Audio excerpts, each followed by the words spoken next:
Hi, this is Lisa Allen, and in this video you'll learn about some of the things that Google is looking for in backlinks right now. Now in 2011 and 2012 we saw major changes to the way Google looks at backlinks, which have massively affected the rankings of some sites. In particular, sites with too many of the same targeted keyword backlinks took a big penalty. So let's look at how you can avoid the over-optimization penalty and still get the rankings that you need for results. First, let's talk about branding. Now, Google recently has just fallen totally in love with branding. If you are a brand and they know who you are and they can identify you and link together all of your activities and tell whether you're an authority, then Google just really loves you. So one of the things that you need to do first is that you need to go into the search engine and start typing in your brand name. And if you type in your brand name and you start to see it in the choices in the drop down that Google gives you in the type ahead, then Google already knows who you are and you are a brand to them and a household name. So that's very good for you.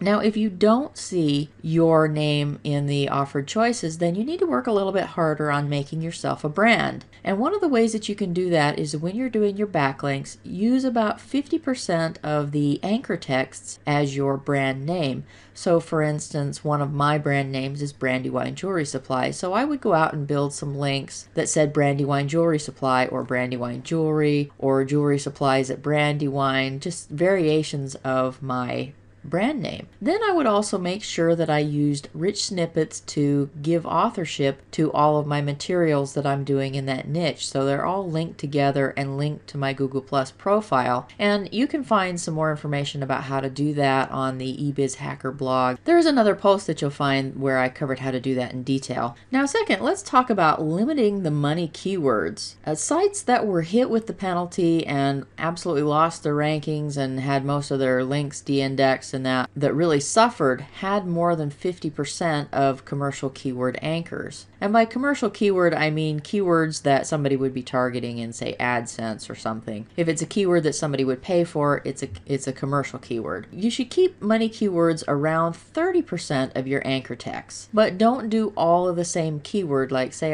if I was targeting golf clubs, I shouldn't just put golf clubs everywhere, even in that 30% that I'm using. I should break it up a little bit with synonyms for golf clubs or longer tail keywords that have the words golf clubs in it, or things that are related to golf clubs that make sense in my niche. So that's what you need to do with the percentage that you're using actually of keywords. You use a much smaller percentage of your direct keywords when building backlinks. And this makes your profile look a lot more natural, which of course is what Google is always looking for. They don't want to be able to see that you're manipulating them because of course they want to be the master of the whole internet. So anytime that they do something that you want them to do, they're unhappy about it. So anyway, limit your money keywords to about 30% and use variations. Now next, let's talk about including untargeted anchors in your backlinks. You should build 20 to 25% of your links that have anchors like click here or just your website URL. You can also use like via and then your website name is another good variation.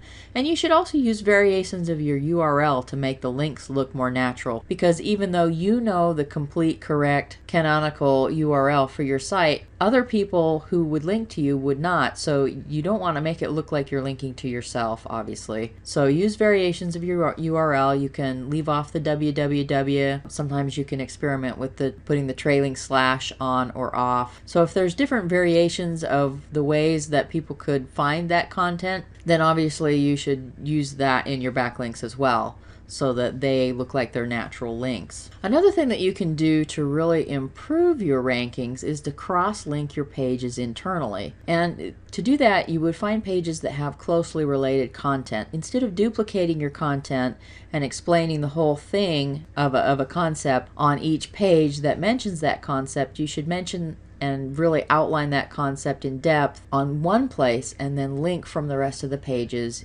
in your website to that where it's appropriate. And you should make sure that the links also make sense in the context that they appear in. So don't put a link that's just kind of a pattern interrupt in the middle of a sentence where it doesn't really belong. Also, try and put anchors inside the article body instead of isolated in footers or sidebars. Links that are in footers or sidebars or nav menus tend to be a little bit discounted by Google. They don't really tend to give as much credence to anchors that are site-wide links. And you also need to consider relevance. You need to backlink from sites that have closely related topics to yours. So for instance, don't backlink from a site that is about bananas to your site about cars, because they are totally unrelated and Google will see that and believe that that is a spammy link. And lastly, you need to be really consistent about the pace of backlinking that you're doing. You should keep up a fairly steady pace so that you're creating approximately the same number of backlinks from month to month. So just don't build 5 million backlinks in one month and then just absolutely do nothing the next. That pace should be kept steady because that's the way it would naturally occur. And so you're trying to give Google the signals that this is natural link building activity and not something that where you're manipulating the search engines. So that's it for this video on SEO in 2013 and backlink diversity, and I hope you've enjoyed it.